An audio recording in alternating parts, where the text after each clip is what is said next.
నమస్తే, నేను మీ కుప్ప పద్మిని. ఇన్నాళ్ళు మీ సపోర్ట్ ని నాకు అందిస్తూ, మీ ప్రేమని నాకు అందిస్తున్న ప్రతి ఒక్కరికి కృతజ్ఞతలు. ఇప్పుడు చూడబోతున్న ఈ వీడియో కూడా ఖచ్చితంగా మీకు ఉపయోగపడుతుంది. లైక్, షేర్ అండ్ సబ్స్క్రైబ్ చేసి మీ ఇష్టాన్ని అలాగే మీ సపోర్ట్ ని నాకు అందించండి. అలాగే ఈ వీడియో పట్ల మీ అభిప్రాయాన్ని కమెంట్ సెక్షన్ లో కమెంట్ చేసి నాకు తెలియజేయండి.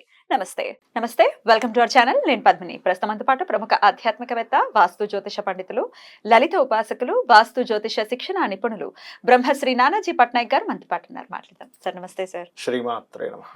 సార్, ఒక మనిషి పైకి రావాలి అంటే మనసు ఖచ్చితంగా దృఢంగా ఉండాలి.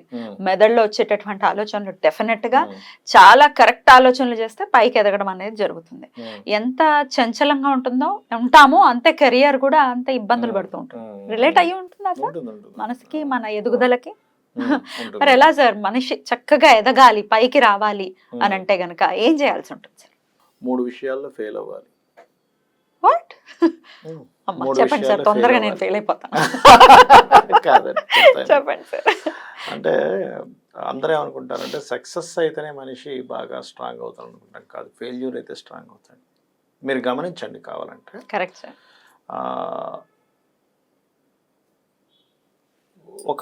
ఒక మనిషి అంటే ఎగ్జాంపుల్ ఒక పురుషుడు కావచ్చు, స్త్రీ కావచ్చు, ఒక యుక్త వయసులో అవుతాను పరిచయం ఏర్పడుతుంది. పరిచయం ఏర్పడి ఒక లవ్ ఏర్పడిపోయి వివాహం చేసుకుంటే స్ట్రాంగ్ అవ్వడండి. అది ఫెయిల్ అయితే స్ట్రాంగ్ అవుతాడు. అంటే ఎవరో బాగా ఒక 1,00,000లోనో 1,000లోనో మరీ సున్నిత మనస్కులు అంటే వాళ్ళు ఏదైనా చేసుకునే ఛాన్స్ ఉంటుంది. కానీ బట్ ఏంటంటే వాళ్ళ లైఫ్లో ఒకరిద్దరిలో అటువంటిది ఎదుర్కొన్నప్పుడు స్ట్రాంగ్ అవుతాడు. బాగా మోసపోయినప్పుడు స్ట్రాంగ్ అవుతాడు. మోసపోయినప్పుడు కావచ్చు, హ్యాండిల్ చేయలేక విడిపోతారు ఒక్కోసారి కొన్ని. అది ఫస్ట్ మనం ఏమనుకుంటాం, అయ్యో ఇలా జరిగింది ఏంటనుకుంటాం. కానీ లైఫ్లో అతని తర్వాత చాలా బాగా హ్యాండిల్ చేయగలుగుతాడు మనుషుల్ని. అక్కడి నుంచి నేర్చుకుంటాడు, ఎక్స్పీరియన్స్ నేర్చుకుంటాడు. రెండవది, మీకు బిజినెస్ కావచ్చు, ఉద్యోగం కావచ్చు, స్టార్టింగ్ స్టేజెస్లో ఒక మంచి ఉద్యోగం వచ్చేసి సెటిల్ అయిపోయినా అనుకునేవాడు ఎప్పుడు కూడా బిజినెస్లో కానీ ఉద్యోగంలో కానీ మంచి స్టేజ్కి వెళ్ళలేడు. ఫస్ట్ పెట్టిన బిజినెస్ ఆర్ సెకండ్ పెట్టిన బిజినెస్, ఒకటో రెండో బిజినెస్లో ఫెయిల్యూర్ అవ్వాలి. ఫెయిల్యూర్ అయితేనే ఆ వ్యక్తి అద్భుతమైన బిజినెస్ మ్యాన్ అవుతాడు. ఎందుకంటే అక్కడి నుంచి నేర్చుకుంటాడమ్మా, వెతుక్కుంటాడు లైఫ్లో. Failures are the stepping stones of success అంటున్నారు. 100% వెతుక్కుంటాడు, అందులో ఎటువంటి డౌట్ లేదు. మూడోది ఏంటంటే లైఫ్లో ఒక్కసారైనా అప్పుల బాధలతో బాధపడాలి. అప్పుడే స్ట్రాంగ్ అవుతాడు మనిషి. మనీ వాల్యూ తెలుస్తుంది, కష్టపడతాడు, డబ్బుని ఎట్లా సంపాదించాలో తెలుసుకుంటాడు. అందరూ ఏమనుకుంటాం మనం, అరే ఏంటిది అప్పులు ఎందుకు చేసావరా, నీకు బుద్ధి లేదు రాది ఇది అంటాం. కానీ స్టార్టింగ్ స్టేజ్లో జరగాలి. ఎప్పుడో అంత ఏజ్ అంతా అయిపోయాక అప్పులు బాధలు కాదు. స్టార్టింగ్ స్టేజెస్లో ఎంతో కొంత అప్పు చేసి ఆ అప్పుని తీర్చలేని పరిస్థితి వచ్చినప్పుడు ఎదుర్కొంటాడు. చూసారా, ఆ ఎదుర్కోవడంలో నేర్చుకుంటాడు, స్ట్రాంగ్ అవుతాడు. ఏ ప్రాబ్లం లేని వాడు ఎప్పుడు స్ట్రాంగ్ అవ్వడు. Exactly sir. మీరు చెప్తూ ఉంటే ఇది కదా లైఫ్ అని అనిపిస్తుంది నిజంగానే.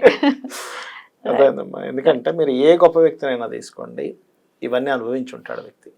ఇవేవి అనుభవించకుండా గొప్ప వ్యక్తి అవ్వడు మనిషి, గుర్తుపెట్టుకోండి. ఆన్ దట్ నోట్ సార్, తల్లిదండ్రులు మా పిల్లలకి ఎటువంటి కష్టం రాకూడదు అని అది చాలా పెద్ద తప్పు. కానీ అది అవుట్ ఆఫ్ లవ్ అనుకోండి. కానీ కష్టం రావాలి, కష్టాన్ని నుంచి తట్టుకునే శక్తి. అది కష్టము అనుకుంటున్నాము, నేను అది ట్రైనింగ్ అంటాను లైఫ్లో. మీరు కష్టం అనుకుంటే ఎట్లా? ఇప్పుడు నడక రావాలి పిల్లవాడికి, అమ్మో పిల్లవాడు పడిపోకుండా నేర్చుకోవాలండి. సైకిల్ రావాలి, పడిపోకుండా నేర్చుకోవడం కుదరదు. నీకు సైకిల్ రావాలంటే ఖచ్చితంగా సైకిల్ ఎక్కుతావు, ఇలా అంటావు, టుపుక్కని కింద పడతావు, మోకాలు కింద దెబ్బ తగులుతుంది, ఆయింట్మెంట్ రాసుకుంటావు, 2 సార్లు పడతావు, 3 సార్లు పడతావు, 4వ సార్లు నువ్వు తూకుతావు. అంటే స్విమ్మింగ్ ఎలాగా చేయాలనేది నువ్వు ఎన్ని పుస్తకాలు చదివినా రాదు. స్విమ్మింగ్ నువ్వు దూకాల్సిందే. బిజినెస్ ఎలా చేయాలనేటువంటిది నువ్వు ఎన్ని పుస్తకాలు చదివినా రాదు. నువ్వు బిజినెస్ చేయాల్సిందే. మొదట్లో లక్ బాగుంటే కొంత మోసపోతావు, నీ లక్ సరిగ్గా లేకపోతే 2-3 బిజినెస్లు మోసపోతావు. కానీ 4వ బిజినెస్ ఖచ్చితంగా నువ్వు సక్సెస్ అయి తీరుతావు. అయితే ఇది నిజంగా బిజినెస్ వాల్యూ తెలుస్తుంది అప్పుడు. అన్ని అంతే. ఫెయిల్యూర్ వచ్చిందంటే దాని వాల్యూ తెలుస్తుంది. పెద్దవాళ్ళు అంటూ ఉంటారు కదా, మనిషి బ్రతికున్నంత సేపు నీకు వాల్యూ తెలియదు, చనిపోయిన తర్వాత తెలుస్తుంది అని అంటారు. డెఫినెట్లీ ఏదైనా అంతే కదా. ఇప్పుడు అదేదో ఒకటి ఉంటుంది, త్రివిక్రమ్ ఒకటి ఉంటుంది చూసారా, నేను ఏంటో అనుకున్నాను, మా నాన్న ఇంత గొప్పవాడని నాకు తర్వాత అర్థమైంది. రాత్రులప్పుడు హాస్పిటల్ పిల్లల్ని వేసుకుని తిరగడాలు, అమ్మో బాగానే మెయింటైన్ చేసేవాడే అని నాకు ఇప్పుడు అర్థమైంది. ఒక ఇది ఉంటుంది ఒక అతని దీంట్లో. కరెక్ట్ నిజమే. తెలియాలి అంటే సక్సెస్ అవ్వాలి, పైకి ఎదగాలంటే ముందు పడాలి. అయితే దీన్ని అర్థం చేసుకోవటం, లేకపోతే కొంచెం సున్నితంగా ఉన్న వాళ్ళకి కష్టాన్ని తట్టుకునే శక్తి ఉండదు సార్. మరి ఎట్లా భగవంతుడిని ఎలాగ మనం శరణు వేడితే తట్టుకునే శక్తి వస్తుంది? చాలా మంచి ప్రశ్న వేశారు. సున్నితత్వము అనేటువంటిది ప్లానెట్స్, ముఖ్యంగా వీనస్ ఇట్లాంటివి ఇస్తాయి. హార్డ్ మీరు గమనించండి, ఒక లగ్నం ఒక జాతకం తీసుకుంటే ఇట్స్ వెరీ క్లియర్గా చెప్పొచ్చు ఈయన సున్నిత మనిషి. రకరకాల క్యారెక్టర్స్ ఉంటాయి చూసారా. స్టబర్నా, సున్నితంగా ఉంటాడా, మనీ మైండెడ్గా ఉంటాడా, బాగా తెలివిగా ఉంటాడా, లౌక్యంగా ఉంటాడా, ప్రతి విషయాన్ని ఎలా తప్పించుకోవాలో తెలుసా, లేకపోతే ఎమోషన్గా ఉంటాడా, గొడవ చేస్తాడా, లేకపోతే కొట్టేస్తాడా, ఉట్టి మాట్లాడతాడా, సీక్రసీగా ఉంటాడా, ఇంట్రవర్ట్గా ఉంటాడా, అవుట్రవర్ట్గా ఉంటాడా, అన్ని చెప్పొచ్చు because of planetary combinations. Planet వల్ల ఇక్కడ ఏం చేయాలంటే మనకి ఓకే ఈ ప్లానెట్ వల్ల నాకు ఇది వస్తుంది కదా, ఈ సున్నితత్వం వస్తుంది కదా, ఈ సున్నితత్వం నుంచి నేను బయటపడాలి అంటే అప్పుడు మనం చేయవలసింది ఏమిటి? శాస్త్రాల్లో చెప్పింది శక్తి దేవత ఆరాధనలు చేయాలి. అంటే ఆంజనేయ స్వామి ఆరాధన, లక్ష్మీ నరసింహస్వామి ఆరాధన, లేకపోతే ఏదైనా అమ్మవారి ఆరాధన, దుర్గా ఆరాధన. ఖచ్చితంగా వాళ్ళు స్ట్రాంగ్ అవుతారు. ప్లస్ పిల్లలు సున్నితంగా ఉన్నారు కదా అని వాళ్ళు మనం కాపాడుకుంటూ కూర్చుంటే ఎంతకాలం కాపాడుతాం? వాళ్ళని వదిలేసేయాలి. మార్కెట్లోకి వెళ్తాడు వాడు, అంటే ఆ వ్యక్తి అమ్మాయి కావచ్చు అబ్బాయి కావచ్చు, 2-3 దెబ్బలు తింటారు కానీ స్ట్రాంగ్ అవుతారు. బాక్సింగ్ నేర్చుకునే వ్యక్తి ఆయన కూడా దెబ్బలు తింటాడమ్మా బాక్సింగ్ నేర్చుకునేటప్పుడు. అందుకని ఏ దెబ్బ పడకుండా బాక్సర్ అవ్వడు, ఫైటర్ అవ్వడు. కాబట్టి ఏంటంటే ఇవాళ రేపున్న సమాజం, మీరు ఇందాక మాట వాడారు మా పిల్లలు కష్టపడకూడదు అని. అది 100% మీరు అన్నట్టుగా ప్యూర్ లవ్, తల్లి నుంచి వచ్చినటువంటి ప్యూర్ లవ్, తండ్రి నుంచి వచ్చినట్టు. కానీ మీరు అబ్జర్వ్ చేయండి, తండ్రి మాత్రం వెళ్ళు అంటారు. అంటే తండ్రికి ఏంటంటే సమాజాన్ని చూసి వచ్చాడు కదా, అనలేదు, కాపాడుతూ కూర్చున్నాడు. కానీ నేనేమంటానంటే ఖచ్చితంగా వీళ్ళని వదిలేసేయాలి. వదిలేసి మనం చూసుకుంటూ ఉండాలి.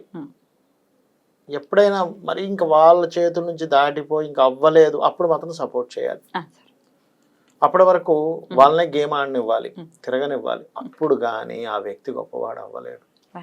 మనం మొత్తం సెట్ చేసి ఇగో నువ్వు చూసుకో అన్నామంటే అది నిలబడాలని గ్యారంటీ లేదేదో. వాళ్ళ జాతకం బాగుండి అదృష్టం బాగుంటే తప్ప, వాళ్ళకేదో అక్కడి నుంచి మహాదశలు చక్కగా ధనయోగ దశలు లాభ దశలు నడుస్తే తప్ప, మీరు ఎంత తయారు చేసి ఒక పెద్ద ప్యాలెస్లో ఒక పెద్ద కంపెనీ చేతిలో పెట్టినా ఆ వ్యక్తి కనుక లైఫ్లో డక్కముక్కలు తినలేదు అంటే అయిపోయింది, క్లోజ్.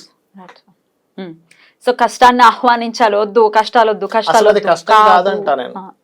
ఇప్పుడు మీకు కష్టాలు కొన్ని ఉన్నాయి అనుకోండి ఉదాహరణకి, మీరు అందుకే చూడండి ఇవాళ రేపు ఇంతకు ముందు ఫిజికల్లీ హ్యాండిక్యాప్ అనేవారు, ఇప్పుడు ఏమంటున్నారు ఫిజికల్లీ ఛాలెంజ్డ్ అంటున్నారు. దీన్ని ఛాలెంజ్గా భావించు, ఛాలెంజ్గా భావించి నీలో అమ్మవారు ఉంది. పాటు దైవారాధన విషయంలో కూడా ఎలాంటి ఆరాధన చేసుకోవాలి అనేది కూడా వివరించారు, రెండు కవర్ చేస్తూ. Beautiful sir. మీరు ఎన్నో జాతకాలు చూసారు, డెఫినెట్ గా అవుట్ ఆఫ్ దట్ ఎక్స్పీరియన్స్ ఇంత అద్భుతంగా చెప్పడం అనేది జరిగింది అని నేను అనుకుంటున్నాను. లైఫ్ కూడా definitely this is one of the part కదా మీ లైఫ్ లో. అండ్ ఎంతో మందితో మాట్లాడటం, ఎన్నో మనస్తత్వాలని చూడటం, వాళ్ళని కౌన్సిల్ కూడా చేస్తారు కదా ఆబ్వియస్ గా. అద్భుతం సార్, చాలా చాలా అద్భుతంగా వివరించారు. కృతజ్ఞతలు సార్. నమస్తే. శ్రీమాత్రే నమః.